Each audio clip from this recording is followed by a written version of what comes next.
Ika-88 kabanata, sa pagpapatuloy.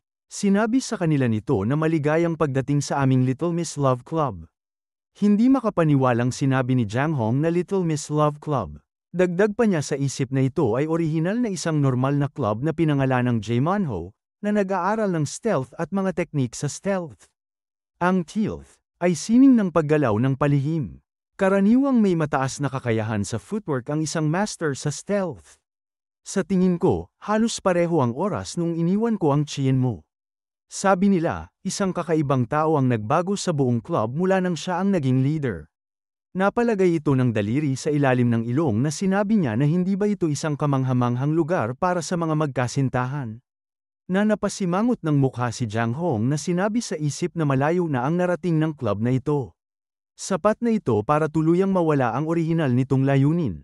Sinabi naman ni Hyorong na parang ito ay isang lugar kung saan gumagawa sila ng mga painting at estatwa habang ini-imagine ang magagandang babae. Isang boses ang mapapakinggan na sinabi sa kanila na hindi yun totoo. Napalingon sila dito nang sabihin pa nito na ang ginagawa namin dito ay ganap na naiiba sa iniisip mo. Napasabi silang dalwa na ano? Napatungo naman ang ulo si Ryu ng tahimik. Sinabi pa ng matabang ito sa kanila na lahat ng bagay sa lugar na ito ay kayamanan ng aming pawis at dugo. Inihanda ang mga ito gamit ang walang kapantay na kaalaman at kolektibong lakas upang matagpuan ang lahat ng ngiti na umiiral sa Chien mo. Masayang napalingon ito na sinabi na tama yan. Oh, ito si Bion, ang kasalukuyang pinuno ng aming club. Siya rin ang may pinakamataas na antas ng kakayahan sa stealth sa aming club. Nagulat ang dalawa na sinabi ni Jang Hong sa isip na ano, kaya ng taong yun gumamit ng stealth skills. Dagdag pa ni Hyorong na sa ganoong malaking katawan na yun, napakiling ng ulo si Ryu na sinabi niya na lahat ng mga ngiti. Pero bakit mo ito kinukolekta? Napaturo ito sa kanya na sinabi na syempre, dahil gusto lang naming ipunin ang mga ito. Hindi ba normal para sa mga lalaki na maakit sa mga babae kahit ano pa ang kulay nila? Sinabi ng matabang ito na gusto naming palaging makasama ang kanilang kagandahan. At lahat ng kayamanang ito ay puno ng kanilang kagandahan. Ito ang mga kayamanang ipinagsapalaran ko ang buhay para makuha habang araw-araw pinaghuhusay ang aking stealth techniques. Itinuro nito ang kanyang sarili na sinabi na at salamat dahil doon. Walang kagandahan ang makakatakas sa aming mga mata. Maaari naming silang sundan saan man hanggang sa malaman namin ang lahat tungkol sa kanila. Hindi makapaniwala si Jang Hong na sinabi nito na ang katotohanang ginagamit mo ang iyong kakayahan na stealth para mang-alap ng ganoong klaseng impormasyon ay hindi normal. Dagdag pa ni Hyorong na oo, tunog napakadelikado niyan. Napatingin sa ibaba si Ryu na napahawak sa babang sinabi na sa madaling salita, kayo ay tinatawag na mga maniakis. Ibig mong sabihin na ang lugar na ito ay pugad ng krimen na puno ng mga malaswang pagnanasa ng mga lalaki. Napasalubong ng kilay ang matabang lalaki na tumingin ng masama sa kanyang sinabi na krimen. Pinapahalagahan namin ang kanilang mga ngiti. Maingat lang naming silang pinagmamasdan. Ngunit hindi kailanman marahas na sinasaktan o tinatakot sila. Napasabi naman ang isa sa kanya na tama yun. Krimen lang yan kung ginagawa ito laban sa mga Seven God Sword. Dagdag pa nito habang nanginginig ang katawan na hinawakan ang kanyang braso na narinig ko na pinuputol pa nila ang braso ng isang tao dahil sa pag-insulto sa kanilang idolo. Kahit na kaya rin naming gawin yun kung mahina sila. Sa anumang kaso, hinahanap namin ang malawak at natural na kagandahan, kaya hindi itinuturing na krimen ang ginawa namin. Napabulong naman si Hyorong na sinabi niya na Jang Hong. Akala ko magagalit sila matapos marinig ang salitang maniakis. Pero parang madali lang nilang tinanggap. Napasabi naman si Jang Hong, naho, hindi ko inasahan na mapapansin mo yon. Nagsasalita sila na para bang walang krimen kung may nangyayaring pagnanakaw. Napaturo itong sinigaw na hoy. Iniinsulto mo ba kami? Huwag mo kaming ikumpara sa mga magnanakaw. At isang boses ang mapapakinggan na masayang sinasabi na nandito na kami. Dagdag pa ng mga ito habang itinaas ang papel na hey, alam mo ba kung ano ang nakuha namin ngayon? Nakuha namin ang mga sukat ng katawan ni Jin Souser mula sa tindahan ng damit. Dagdag pa ng isa na may hawak na haha. Hindi ba ito kamangha-mangha? Nagawa kong itago ng palihim ang sapatos na sinuot ni Souser. Napatingin ang dalawa na hindi makapaniwala. Sinabi naman ni Ryo na pinagpawisan ang nasa gilid niyang namumutla na hindi kami nang iinsulto, sa totoo lang, kayo ay mga magnanakaw. Sinabi pa niya na saan ko ba pwedeng i-report ang mga magnanakaw na ito? Kay Yomdo ba? O sa mga samurai ng akademya? Mabilis na tinago ng mga ito ang nakuha nila habang sinasabi na wala akong ninakaw, kita mo? Isinulat ko lang kung ano ang narinig ko mula sa may-ari ng tindahan. Dagdag pa ng isa na ang pagtawag sa amin na magnanakaw ay sobra naman. Ang sapatos na ito ay hindi naman mahal. Bukod pa doon, mukhang luma na kaya tingin ko inalis na lang ito ni Sozer para itapon. Pinulot ko lang. Itinaas ni Hyorong na sinabi na Ryo yun, masamang ideya ang ipaalam ito kay Yomdo. Bakit hindi na lang natin ipaalam sa mga babae ang ginawa ng mga ito? Na napatingin sa kanya si Jang Hong na sinabi niya na seryoso mo ba talagang sinasabi yan? Natakot ang dalawa na sinabi na hindi ito maari. Dagdag pa ng mga ito na nagkapit kamay na hindi. Huwag yan, pakiusap, na napaturo ito sa kanila na sinabi na sinusubukan mo bang patayin ang dalawa? Kung malalaman ng mga babae ito, mararanasan nila ang paghihirap na mas masahol pa kaysa kamatayan. Sila ay kasing walang awa ng kanilang kagandahan. Papahirapan sila ng higit pa kaysa sa mga uod at dadaan sa lahat ng uri ng kakilakilabot na bagay. Hindi lang iyon, tatakan sila magpakailanman bilang mga malalaswang aso hanggang sa mamatay sila. Sinigaw pa nitong sinabi na si Chulji at Sohai ay nagnakaw lang ng ilang impormasyon at nagdala ng isang pares ng sapatos. Hindi ba't hindi karapat-dapat na mamatay silang pareho dahil lang doon? Nagtinginan silang dalawa na sinabi ni Jang Hong na baka naman itong dalawa ay ang Heavenly Warriors.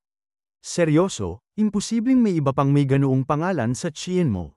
Na napasabi naman si Hyorong na sikat ba sila? Mas kilala sila sa pagiging kasumpa-sumpa kaysa sa pagiging sikat. Si Chulji ng Seichandan Gate at si Sohai ng Chang'an Gate. Pareho silang bihasa sa engineering. May mga chismis na ang dalawang ito ay mga pasaway na laging magkasama at palaging nagdudulot ng gulo. Sinabi ng dalawang ito na sinabi lang sa akin ang mga impormasyong yon, wala talaga akong kasalanan. Tama, kinuha ko lang ang lumang sapatos na itatapon na. Napasabi naman si Hyorong na sigurado ka ba? Hindi ba't mukha naman silang medyo mahina? Na sinabi naman ni Jang Hong na malamang umaarte lang sila. Kahit lagi silang nagdudulot ng gulo, hindi naman palaging seryoso kaya madali silang nakakatakas sa parusa.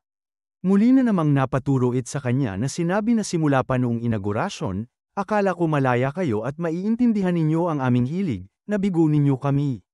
Tumugon naman sa kanya si Ryo na kilala niyo pala kami at sinadya niyo kaming imbitahan. Na sinabi nito sa kanya na syempre, dapat kayong magpasalamat dahil kinilala ni Chulji at Sohai ang inyong kakayahan at malayang pagpili ninyo. Agad na tinakpan ng dalawa ang bunganga nito na sinabi na nakatingin kay Ryo na Itong tanga kong kaibigan ay puro kalokohan ang sinasabi. Napabulong naman si Hyorong na sinabi kay Jang Hong na akala ko tahimik na naayos ang insidente, pero mukhang hindi. Pero bakit kaya nila sinasabi ito sa atin ngayon? Natumugon nito na hindi maaari, na seryosong sinabi pa niya sa isip na ang pag-activate ng bitag at ang pananahimik ni Hachian. Tiyak na may tumulong sa kanya. Kung iisipin, magaling nga sila sa makinarya, baka sila nga. At naiisip pa niya ang girong ito na sinigaw na paano mo nalaman kung paano gumagana ang makina, at sino pa ang kasali rito? Na napasabi pa si Jang Hong na tiyak na sinabi nila yon. Malakas pang sinigaw ng guro dito na halata na may mga kasabwat kayo. Hindi niyo ba sasabihin ang totoo kahit na pinaparusahan na kayo? Hindi pwede na mas nakakatakot pa sila kaysa kay Yulwan. Di ba? Na sinabi pa ni Jang Hong sa isip na subukan na lang natin ang mga ito. At pagkatapos itinaas niya ang kanyang kamay na sinabi niya na kumusta, mga nakatatanda. Kayo bang dalawa ang tumulong kay Senior Hachian na i-activate ang Shimuro noong araw ng induction ceremony? Napatingin ang mga ito sa kanya ng tahimik.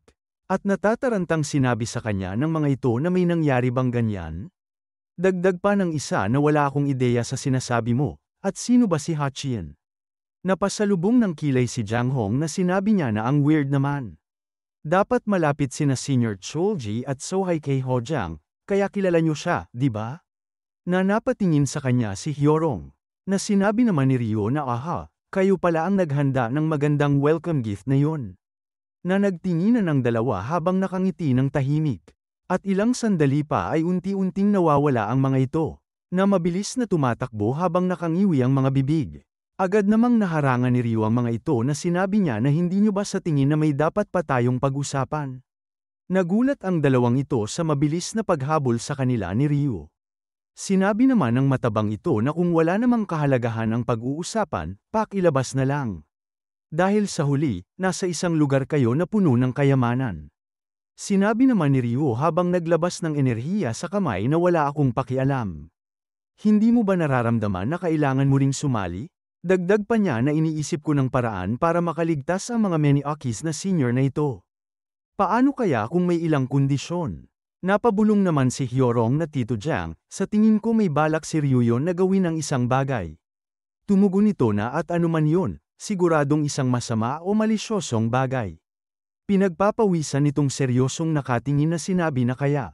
Sinasabi mo ba na kung hindi namin tatanggapin ang alok mo, sisirain mo ang mga kayamanang ito? Ngumiti si Ryu habang ang enerhiya niya sa kamay ay makikitang sinabi na baka. Pero huwag kang mag-alala. Pakiramdam ko ay maawin ako ngayon. Sa huli, kailangan ko ring sumali sa isang club bilang requirement. Dagdag pa niya na kung sasang-ayon kayo sa tatlo sa mga panukala ko, sasama ako sa inyo. At ang lugar na ito, tiyak na uunlad. Ang leader ay nakatingin sa kanya ng seryoso habang napatayo ito na masayang tumingin na sinabi papaligwin mo ang aming love club. Nagulat ang dalawa na sinabi sa kanya na hoy, nababaliw ka ba? Dagdag pa ni Hyorong na Ryu yun. Hindi ko alam ang iniisip mo, pero bakit hindi ka gumawa ng mas maingat na desisyon? Napabukas siya ng kamay na sinabi niya na ha? Hindi ba sapat na akong maingat? Kailangan lang nating alisin ang mga elementong malikot, kriminal, at walang silbi sa club na ito. Kung gagawin natin yun, hindi ba mas magiging masaya at kawili-wili ang lugar na ito kaysa sa mga luma at tradisyonal na club?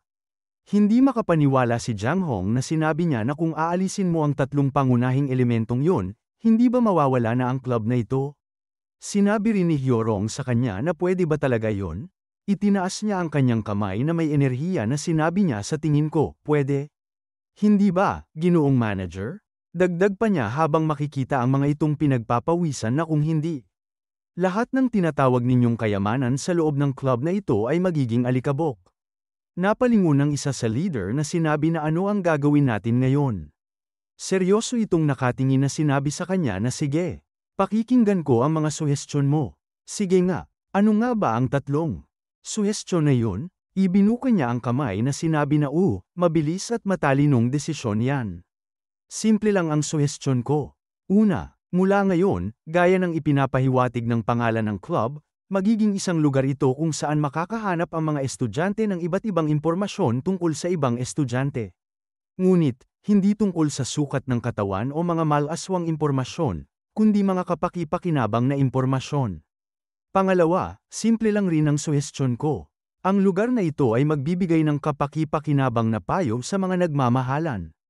O sa estudyanteng nais makuha ang atensyon o init mula sa kapwa-estudyante, batay sa nakalap na impormasyon. Siyempre, kailangan nilang magbayad ng isang tiyak na halaga. At pangatlo, ngunit hindi rin ito pinakamababa sa kahalagahan. Isang boses ang mapapakinggan na sinabi sa kanya na excuse me. Ang pangalan ko ay Junho, may estudyante ba dito na nagngangalang Ryuyon? Narinig ko kasi na pumunta siya dito. Nang napakinggan niya ito napasabi siya na Junho, bakit mo ako hinahanap? Pumasok ito sa pintuan na mangiyak-ngiyak na sinabi sa kanya na Ryu. Ryuyon, ngayon ang araw. Ang araw na matagal mo nang hinihintay. At dito na po nagtatapos ang 88 kabanata.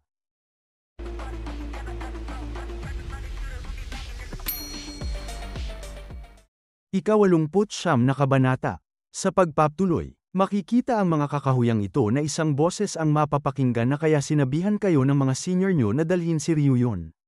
Malungkot na tumungo si Junho na sinabi sa kanila na oo, yung parehong mga senior na nakilala natin noong nakaraang pagkakataon. Na sinabi sa kanya ni Hyorong na muli ba silang nanakit sayo? Tumugon ito na hindi. Sinabi pa niya habang naiisip ito na hindi nila ako sinaktan. Pero nag-aalala ako kay Ryuyon. Sinabi sa kanya ni Hyorong na kung nag-aalala ka para sa kanya, huwag na. Wala ang dalawang yun ang kakayahan para talunin si Ryuyon. Na napaisip naman si Jang Hong na napalagay ng kamay sa babang sinabi na hindi ko iniisip na dalawa lang sila. Agad na napabelang ng ulo ito na napasabi si Hyorong na Jang Hong. Ibig mo bang sabihin na baka lusubin siya ng grupo? Na tumugon ito na tama? Alam nila na siya ang nangunguna noong special exam. Kaya maliban na lang kung tanga ka, syempre maghahanda ka ng sapat na lakas para talunin siya. Dagdag pa niya na si Ryuyon ay hindi lang niya natalo ang mga disipulo ng Hwasan, pati na rin ang iba pa. Kaya baka sumali rin sila sa laban. Dagdag pa niya habang makikita ang ilog na ito na sa kabutihang palad, hindi mukhang madaling mailibing ang sinuman sa lugar na ito. Ngunit, mukhang medyo madilim at nakakakaba ang lugar. Makikita ang kanyang mata na sinabi pa sa isip na masasabi nating, ito ay isang lugar na ayaw puntahan ng mga bagong estudyante. Ito ay lugar para sa autonomous training ng ilang talentadong estudyante na naghahangad ng tunay na labanan. Tinatawag nila ang mga bagong estudyante at sinasaktan ng todo at tinatawag itong training para makaiwas sa parusa. Napasabi naman si Junho na tama, hindi ako sigurado kung ano ang ibig sabihin ng kuya at ate, pero may balak silang gawin. Talaga bang pwede kong isama si Ryuyon? Sa tingin ko, sobrang delikado yon. Sa konteksto ng martial arts, ang brother o sister ay tumutukoy sa kapwa-disipulo na tinuruan ng parehong master. Napasabi naman si Hyorong na dahil si Ryuyon ito, sa tingin ko ayos lang siya. Kung sa tingin ko ay nasa panganib siya, syempre hindi ko siya hahayaan na malagay sa gulo. Napatikom ng kamao si Junho na sinabi niya na ako rin, kahit na hindi ako gaanong makakatulong, gagawin ko ang aking makakaya.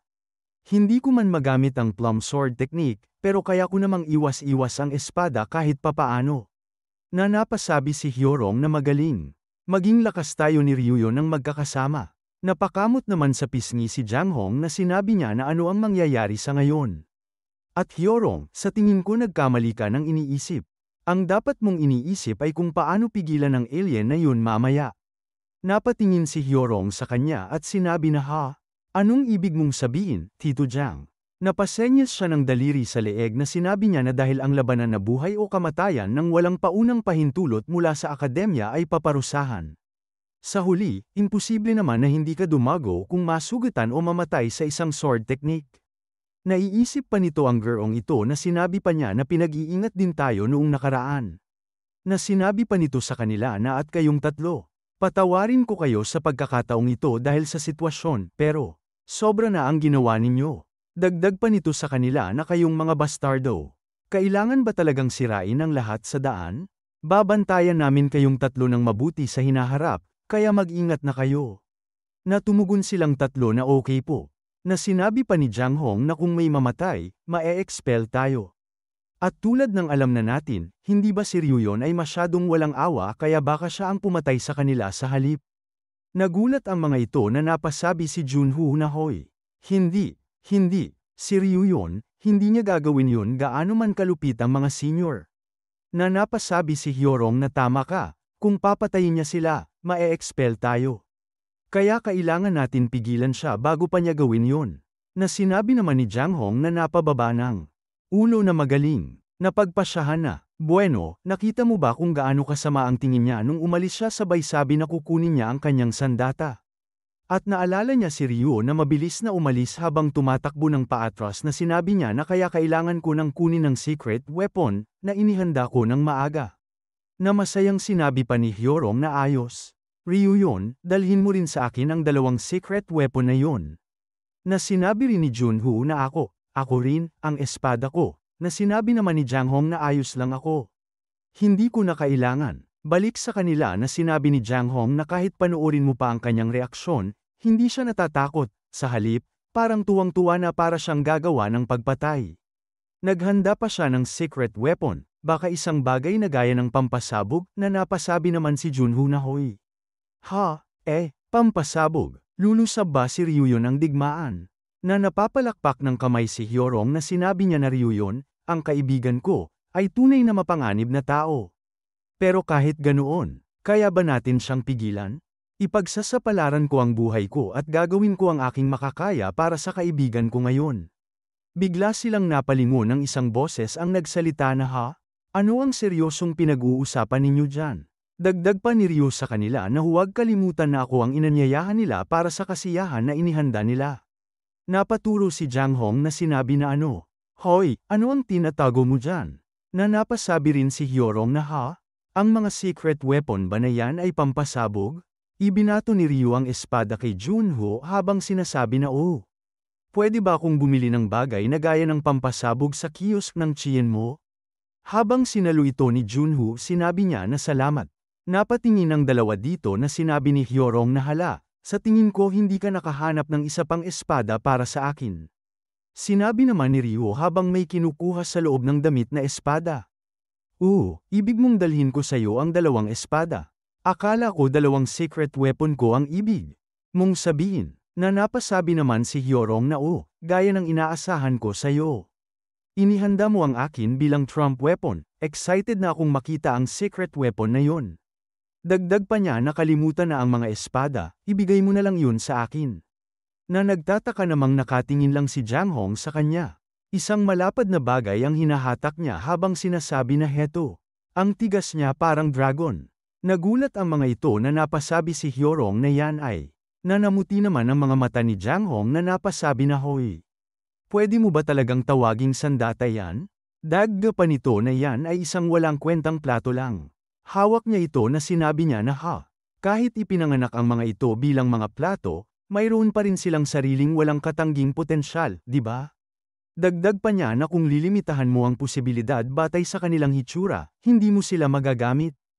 Tumawa si Hyorong na sinabi niya na Ryu yun, kahit nakakaiba yun, sa tingin ko hindi bagay sa akin ang sandatang yan. Napatingin sa kanya si Jang Hong na sinabi na Junho. Bakit hindi mo ipahiram ang espada na yun kay Hyorong? Sumagot ito na ganun ba? Sinabi naman ni Ryu na sayang naman.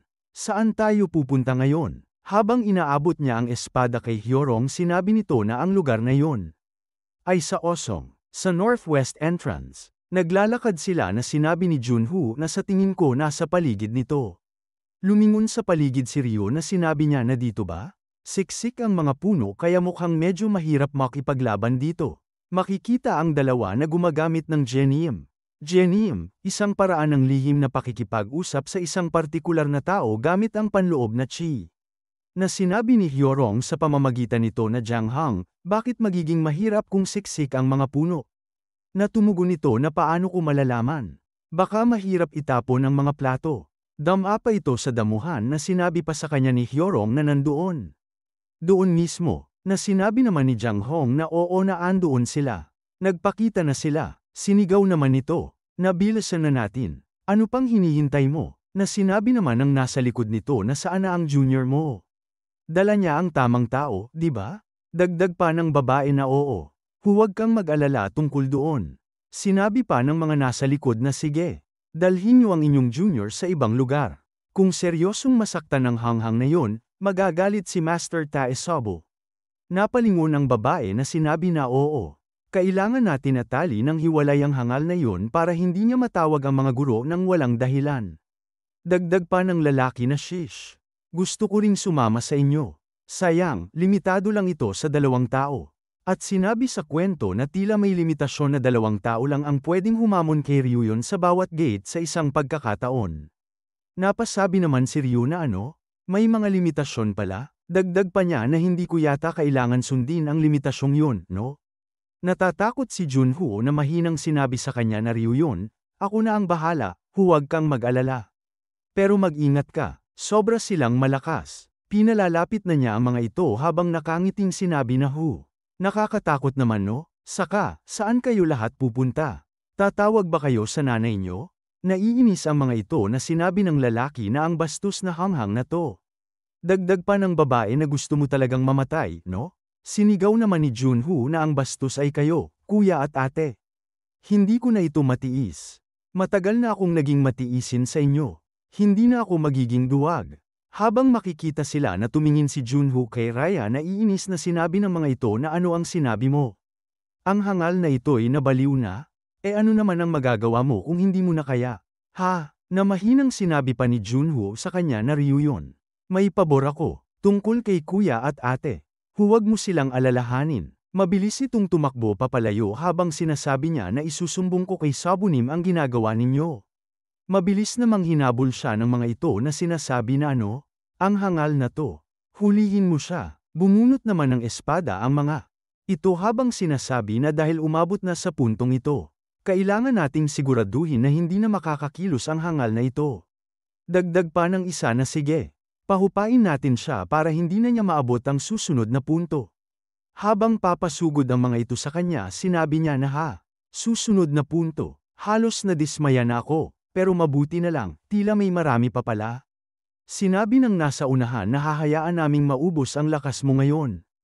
Kaya huwag kang umiyak mamaya. Na sinabi naman ng nasa likod na baliw ka. Agad namang hinatak niya ang isang plato. At gumawa siya ng isang malakas na ikot na tila aipo-aipo. Nagulat naman ang mga ito na napasabi na ano yan. Sa lakas ng ginagawa niya ay tinamaan ito sa balikat na ikinangiwi ng kanyang bibig.